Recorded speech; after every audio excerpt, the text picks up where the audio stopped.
I'm Jeff Altman, the Big Game Hunter, the head coach for JobSearchCoachingHQ.com and NoBSCoachingAdvice.com. And yesterday I did a video that asked the question, why do employers not hire people who've been out of work for a while? And I sent some difficult messages in that video, but someone responded with a great question. And the question was, okay, fine, so what do I do? And it was a great question to ask, and I want to address that in this video. And I want to say the answer is going to be different, a little bit different, based upon whether you're inexperienced or relatively junior in your professional circles or more experienced, whether you're white collar or no collar.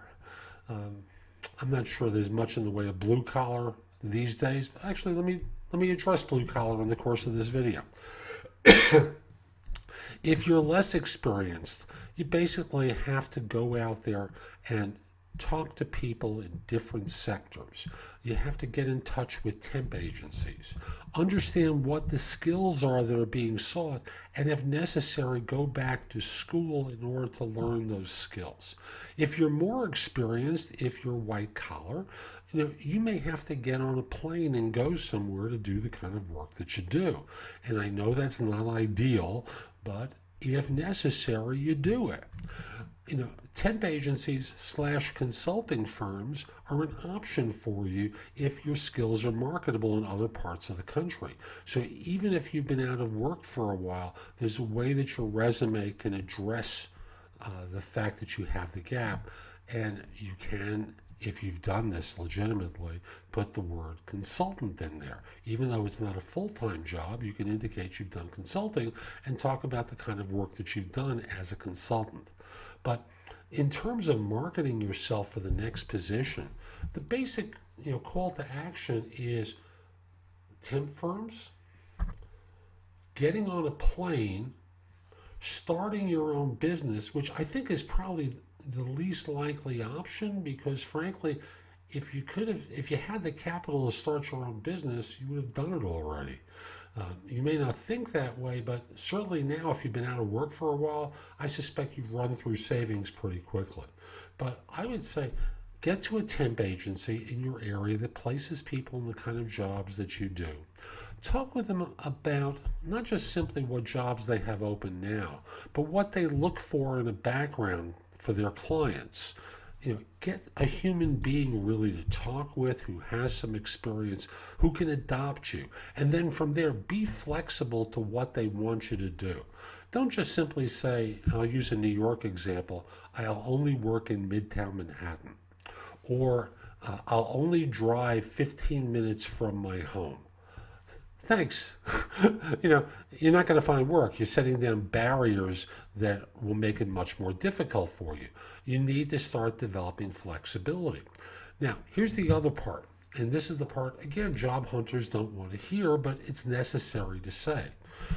The probability is, from your previous work, you weren't as good as you think you were. So you need to get better at that, which may require that you start taking classes or practice, which may mean volunteering at an organization to re-energize your skills and get better at them. Another thing that you don't want to hear is that you probably don't interview particularly well, and you need to get better at that part. Now, I'll quickly say JobSearchCoachingHQ.com has great content that'll help you with interviewing, and if you have questions, you can ask me questions. Commercial aside, but fundamentally, you need to get better at your skills. You need to get better at interviewing, because those are completely different skill sets. The skills needed to find a job are different than those needed to do a job.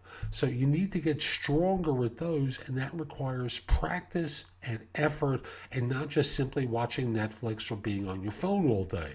You need to treat finding a job like a sports team does preparing for Sunday if they're a football team, or preparing for a tennis match, or whatever the athletic endeavor is. The players don't just simply run around pointlessly, they practice plays. Well, you have to practice the plays of interviewing. You need to practice the plays of job hunting in order to get results. And athletes make millions of dollars doing this, and you're expecting to get the same results putting in no effort. So your effort has to get higher in everything that you're doing, both in terms of your craft, your work, and that's white collar, blue collar, no collar, whatever form it is, you're going to have to get stronger there. And if that means giving away your talent for a while in order to practice your skills, you do that.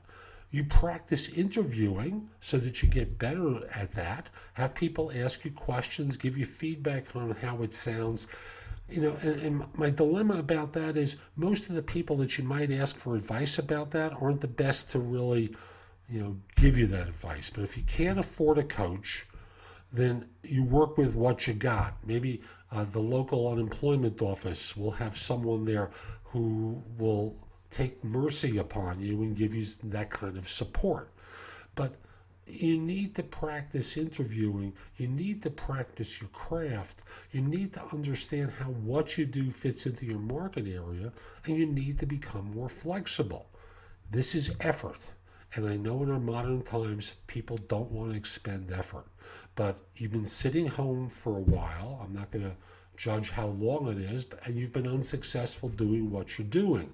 You got to learn to do it differently and get feedback on how you're performing in order to be more effective. So I'm Jeff Altman, the Big Game Hunter. I hope you found this helpful. And again, JobSearchCoachingHQ.com has great information available to you if you join, and the ability to ask me questions. Have a great day. Take care.